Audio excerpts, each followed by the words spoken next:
In the midst of global poverty and violence, there are women who are not just surviving, but standing up against this injustice. And some of their stories are featured in the bestseller Half the Sky. And co-author Sheryl WuDunn joins me. Thank you so much for your time. Oh, it's a pleasure to be here. Now, you talk about this violence against women in third world countries, in particular in your book. And you note that more girls are killed in this routine gendercide in any one decade than people slaughtered in all the genocides of the 20th century. I mean, this is such a huge problem. Why do you think it's taken us so long to take notice of this? One of the problems is that it isn't a single event that is killing them. It is something that is ongoing every day, a drumbeat of brutality that is inflicted upon these women and girls. Demographers have shown that anywhere between 60 million and 100 million girls and women are missing from the world population. And it happens because of basically what we call gendercide. Now, it's really heartbreaking. Each chapter features a different woman in a different country, stories ranging from kidnapping into sex trafficking, violence, and oppression. But it is encouraging to see that there is hope. Tell us about this growing movement to empower these girls and women to not just be rescued, but to rise above their situation. You know, I think, first of all, people have to understand that there is a problem out there, that there is a challenge facing many women and girls in the developing world, as well as here at home. This issue also exists at home. But the important thing to note is that there are ways to solve these problems. Women are not the problem. They are the solution. Even the victims themselves can become agents of solutions. And so we talk about many of those methods of solving those problems in Half the Sky. One of the areas is certainly economic empowerment, giving women jobs. And we can do that through several mechanisms. One of the most popular ones is microfinancing, microlending. Yeah, I love that because these issues do seem so overwhelming, but you say you've seen yourself, outsiders can truly make a difference. So what are some practical steps we can take? Well, for instance, CARE has a program where they do encourage microfinancing, but actually more in the form of micro savings. They have a program, and we write about this in Half the Sky, where there's a village with a group of women. They get together once a month. They pool their savings. They pool their money. And each month they give it to someone different.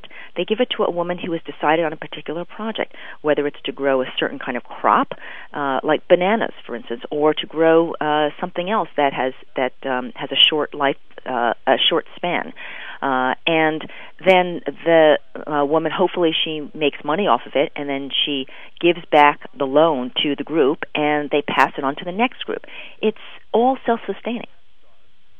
And what keeps you going? Story after story. I'm sure as a journalist, it's easy to get jaded, but what keeps you going and makes you feel like you want to keep spreading awareness of these issues? Well, you know, it can get overwhelming. You can think, oh my goodness, look at all these problems.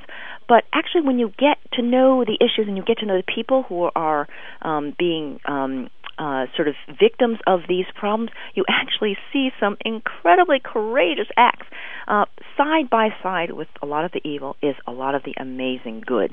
And sometimes to the point where one woman would sacrifice herself to let her sister survive. She would actually toss herself as the bait so that so that the perpetrators might rape her instead of her sister. We see that kind of courage in these circumstances, and it's extremely inspiring and uplifting. And it makes me also wonder, boy, what would I do in those circumstances? Now, I know you're busy speaking at various events, and I've seen you on several interviews. As you're continuing this crusade, how do you want people to respond? We really want people to help spread the word, join the movement. And so many people have asked us, well, what do we do? We created this website called halftheskymovement.org, and we just hope that people will get involved because individuals can make a difference. CARE takes a lot of donations from individuals, and the money that they use to actually deploy it in the field really makes a difference in the lives of those women that they are helping. Now, I know you've traveled extensively researching and meeting these women for your book.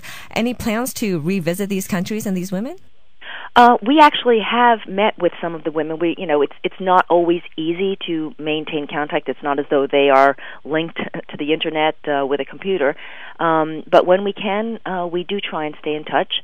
One of the women who we did write about is now the subject of the film Moynachette, and so we have seen her as well because of the filming.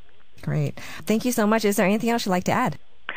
I just really hope that people will understand that these are issues that we can't walk away from, because basically the moral challenge of our time, of this century, is the brutality that is inflicted on so many women and girls because of their gender. Great, important message. Thank you, and good luck with your ongoing efforts. Thanks so much, Connie.